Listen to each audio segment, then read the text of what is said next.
नमस्कार। दिल्ली की सत्ता से कौन कितनी दूरी पर है और दिल्ली की सत्ता के नजदीक कौन है, समझिए सिर्फ 2 मिनट में। और साथ ही जान लीजिए कि सट्टा बाजार के सटोरिये क्या कहते हैं, उनका अनुमान क्या है। सट्टा बाजार के सटोरिये या सटोरियों का अनुमान जानना इसलिए आवश्यक है क्योंकि सर्वे वाले फेल हो जाते हैं, लेकिन सटोरिये हमेशा रिजल्ट के आसपास ही रहते हैं। आम आदमी पार्टी जो दिल्ली की सत्ता पर लगातार 10 साल से काबिज है, उसके सामने दिक्कत है और वह दिक्कत यही है 10 साल से सत्ता पर काबिज होना, यानी एंटी इनकम्बेंसी। और दूसरा, शीश महल। अरविंद केजरीवाल ने जिस तरह अपने मकान का या सरकारी मकान का रिनोवेशन करवाया और उस पर पानी की तरह पैसा बहाया, दिल्ली में यह चर्चा का विषय है, यह एक बड़ा मुद्दा बन चुका है और बीजेपी ने इसे मुद्दा बना लिया है। और तीसरी बात, कथित शराब घोटाला। ये 3 बातें आम आदमी पार्टी को परेशान कर रही है। बावजूद इसके आम आदमी पार्टी सत्ता में आने के लिए पुरजोर कोशिश कर रही है। और अब कांग्रेस की बात। कांग्रेस दिल्ली की सत्ता से लंबे समय से दूर है। पिछले चुनाव यानी 2020 के चुनाव में कांग्रेस पार्टी को दिल्ली में 5% से भी कम मत मिले थे।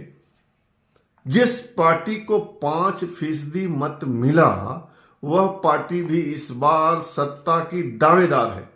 और वह कैसे? अरविंद केजरीवाल ने जैसे ही कहा कि सत्ता में आने पर हम महिलाओं को 2100 रुपए प्रति माह देंगे, कांग्रेस ने कहा कि वह अगर सत्ता में आई तो 2500 रुपए देगी। और इतना ही नहीं, कांग्रेस ने तो अब बेरोजगारों को बेरोजगारी भत्ता देने की घोषणा की है कि दिल्ली की सत्ता में अगर कांग्रेस पार्टी आती है तो वह बेरोजगारों को 8,500 रुपया प्रति माह देगी। बड़ा दाव कांग्रेस का।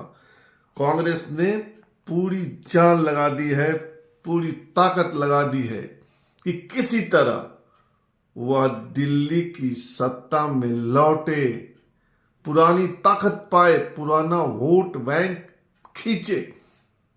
लेकिन यहीं पर पेच है। कांग्रेस जितना बढ़ेगी, आम आदमी पार्टी उतना ही पीछे आएगी, क्योंकि दोनों का वोट बैंक लगभग बराबर है। बराबर है यानी वही है, जो उनका है वो इनका है। अगर वह उठेंगे तो यह गिरेंगे, यह गिरेंगे तो वह उठेगा। यह है गणित। और अब बीजेपी की बात। बीजेपी पिछले 3 चुनाव से लगातार 40% से कम मत दिल्ली में पा रही है।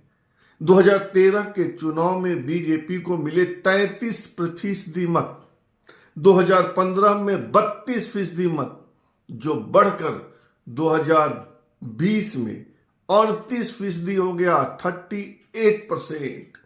अगर बीजेपी को दिल्ली की सत्ता पानी है तो उसे चाहिए कम से कम 42% वोट, यानी 4% वोट अगर बीजेपी दिल्ली में बढ़ा लेती है तो दिल्ली की सत्ता उसकी।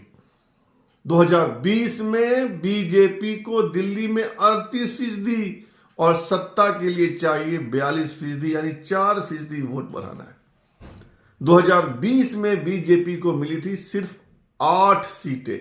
दिल्ली की 70 में से 62 सीटें आम आदमी पार्टी को और 8 सीटें बीजेपी को। और अब जानिए फलोदी सट्टा बाजार।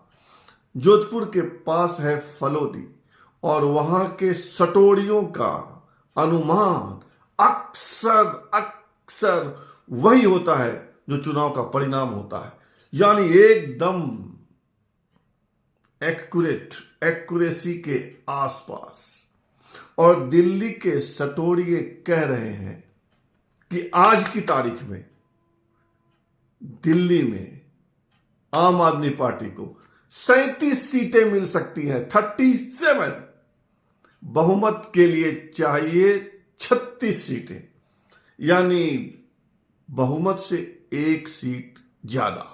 सटोरिये दे रहे हैं आम आदमी पार्टी को 37 सीट।